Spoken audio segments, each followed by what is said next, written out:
പ്രിയമുള്ളവരെ, ഈ വിഷുപ്പുലരിയിൽ കേരളീയർക്കെൻ്റെ വിഷു ആശംസകൾ.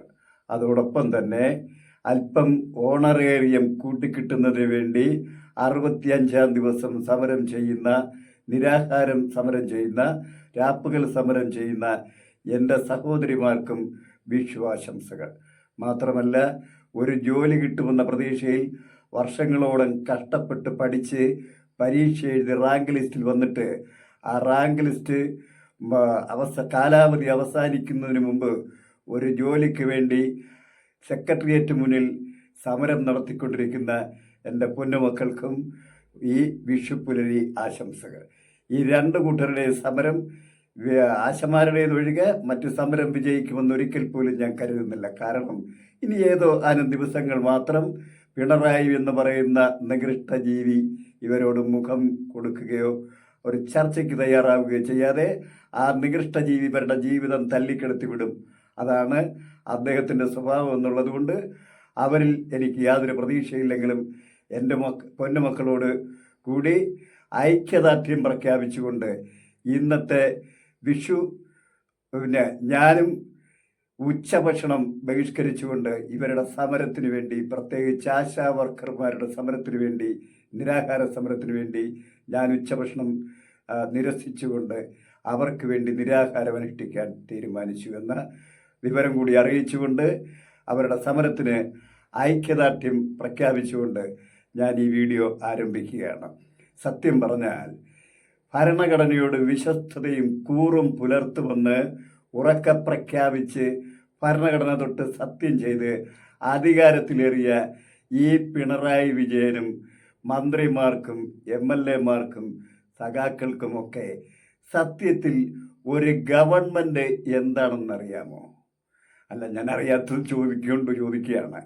എടോ, ഈ നാട്ടിലൊരു ഗവൺമെൻറ് എന്ന് പറഞ്ഞാൽ ജനങ്ങൾക്ക് വേണ്ടി സേവനം ചെയ്യുകയും ജനങ്ങൾക്ക് തൊഴിൽ കൊടുക്കുകയും അവരുടെ ഉത്തരവാദിത്തങ്ങൾ നിർവഹിക്കുന്നതിനും വേണ്ടിയാണ് ഗവൺമെൻറ് ഉണ്ടാക്കുന്നത്. രാജകീയ ഭരണകാലത്ത് പോലും, അതിനു മുമ്പുള്ള ഗോത്ര ഭരണകാലത്ത് പോലും ഏത് ഒരു ഭരണ സംവിധാനത്തിൻ്റെയും ലക്ഷ്യം അതുതന്നെയാണ്. പക്ഷേ ഈ ലക്ഷ്യം എന്താണെന്ന് തിരിച്ചറിയാത്ത ഒരു മൃഗം കേരളം ഭരിക്കുന്ന ഈ കാലത്ത് ഇവിടെ അങ്ങനെ ഒരു സംവിധാനം ഉണ്ടാകുമെന്ന് ഈ കേരളത്തിലെ ഒരു മനുഷ്യനും ഒരിക്കൽ പോലും വ്യാമോഹിക്കേണ്ട ആവശ്യമില്ല.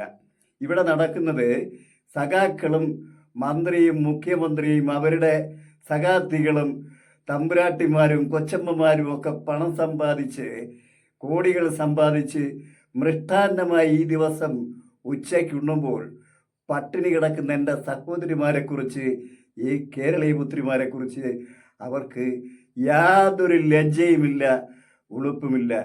കഴിയുമെങ്കിൽ അവരപ്പോഴും വിദേശത്തേക്ക് നോക്കി പാലസ്തീൻ വനിതകളെ ഓർത്ത് വിലപിക്കുന്ന രംഗം കാണിച്ച് നമ്മളെ സുഖിപ്പിച്ച് കളയും, നമ്മളെ കണ്ണീരടിയിപ്പിച്ച് കളയും. അത്തരം ദുഷ്ട സ്വഭാവത്തിലുള്ള അത്രയും ലോങ് സൈറ്റ് ഇവിടുന്ന് പാലസ്തീൻ വരെ വെച്ചിരിക്കുന്ന ആ കണ്ണട എടുത്ത് മാറ്റി തൊട്ട് മൂക്കിൻ കീഴിൽ കാണാവുന്ന ഒരു ഷോർട്ട് സൈറ്റ് കണ്ണട വെച്ച് ഈ ഭരിക്കുന്ന സഖാക്കളും മന്ത്രിമാരും അവരുടെ MLA-മാരും എല്ലാം കേരളത്തിലെ പാവങ്ങളുടെ കണ്ണീര് കാണാനൊന്ന് ശ്രമിക്കണമെന്ന് ഞാൻ വിനയപൂർവ്വം അഭ്യർത്ഥിക്കുകയാണ്. എന്തു തന്നെയായാലും പലതവണ മന്ത്രിമാരും, അതായത് മന്ത്രി വീണ ജോർജും തൊഴിൽ മന്ത്രി വി ശിവൻകുട്ടിയും മുഖ്യമന്ത്രിയും ഒക്കെ ആക്ഷേപിച്ച് ആശമാരെ അവരുടെ സമരവീര്യം കെടുത്തുമ്പോൾ സാമാന്യ ബുദ്ധിമുള്ള ജനങ്ങളും അതല്ലെങ്കിൽ അല്പമെങ്കിലും ബുദ്ധിമുള്ള സഖാക്കളും ഒന്ന് ആലോചിച്ച് നോക്കൂ.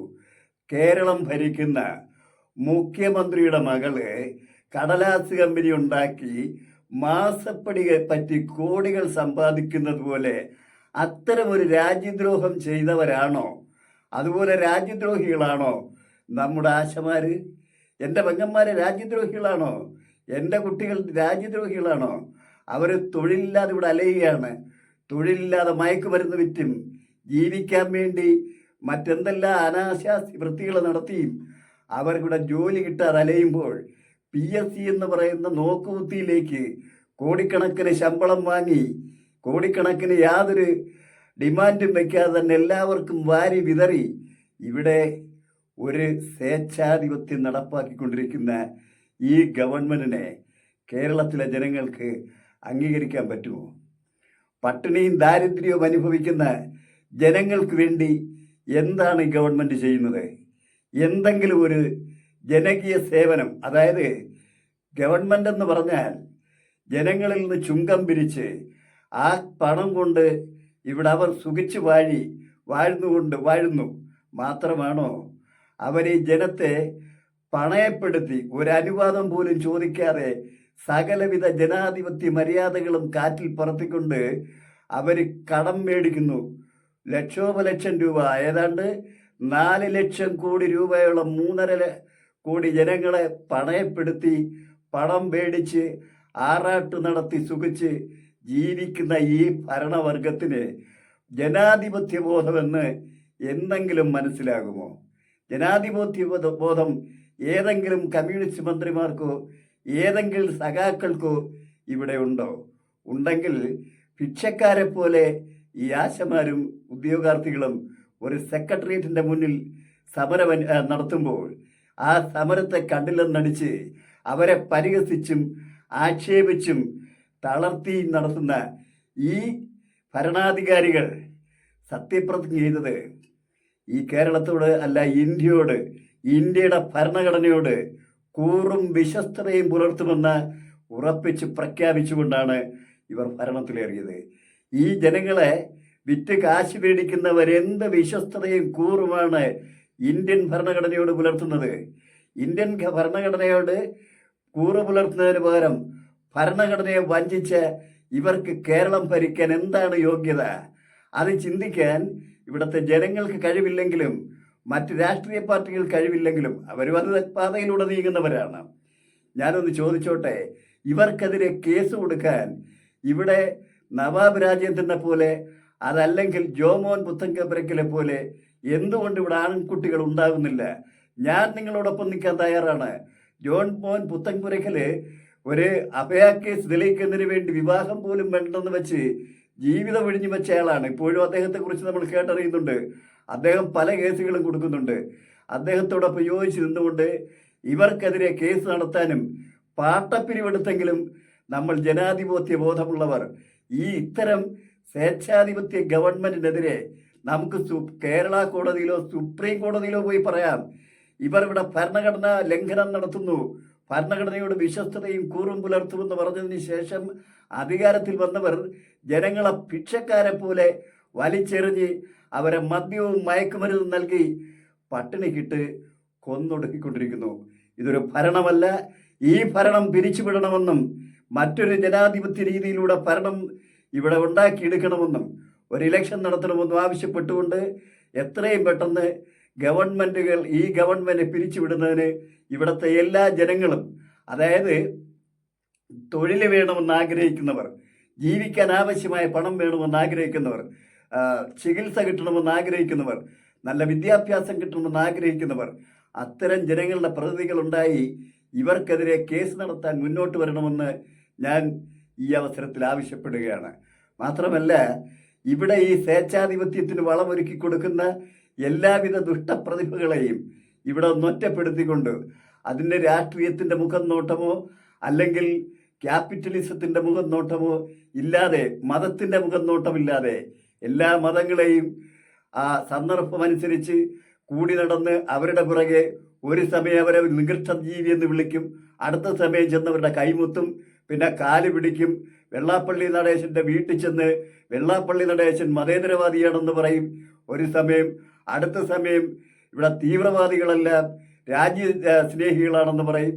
ഇങ്ങനെ തരാതരം പോലെ എല്ലാവിധ കാപട്യങ്ങളുടെയും ഉസ്താദുമാരായി മാറിക്കൊണ്ടിരിക്കുന്ന ഈ രാഷ്ട്രീയ ചെകുത്താന്മാരെ ഇനിയെങ്കിലും കേരള മണ്ണിൽ നിന്ന് തൂത്തെറിഞ്ഞ് ഇവിടെ ഒരു ജനകീയ ജനാധിപത്യം ഉണ്ടാക്കുന്നതിനായി എൻ്റെ സഹോദരിമാരായ ആശാവർക്കർമാർക്ക് കഴിയട്ടെ എന്ന് ഞാൻ ആശംസിക്കുന്നു. നിങ്ങളുടെ സമരം എത്ര നീണ്ടുപോകുന്നോ അത്രത്തോളം നിങ്ങൾക്ക് പിന്തുണ ഏറിക്കൊണ്ടിരിക്കും. അതിൻ്റെ സൂചനയാണ് കവി സച്ചിദാനന്ദൻ നൽകി കഴിഞ്ഞിരിക്കുന്നത്. അദ്ദേഹം നിങ്ങൾക്ക് പിന്തുണ പ്രഖ്യാപിച്ചതുപോലെ കേരളത്തിലെ സകല കവികളും കലാകാരന്മാരും സാഹിത്യകാരന്മാരും നിങ്ങൾക്ക് പിന്തുണ പ്രഖ്യാപിക്കുന്നതോടെ ഈ സമരത്തിൻ്റെ മുഖം മാറും. ഇതൊരു വിമോചന സമരമായി മാറും. മാത്രമല്ല, പെണ്ണൊരുമ്പെട്ടാൽ ഈ കേരളം ഭരിക്കുന്ന നികൃഷ്ടജീവിയായ പിണറായി വിജയനെ നികൃഷ്ടമായി തന്നെ അധികാരത്തിൻ്റെ ഉത്തുംഗ ശൃംഗത്തിൽ നിന്ന് വലിച്ചെറിയാൻ ഈ ആശമാരുടെ സമരം ഒരു വിമോചന സമരമായി ഭവിക്കട്ടെ എന്ന് ആശംസിച്ചുകൊണ്ട് ഞാൻ എൻ്റെ വാക്കുകൾ ഉപസംഹരിക്കുന്നു. ലാൽ സലാം സഖാക്കളെ, ലാൽ സലാം ജനങ്ങളെ.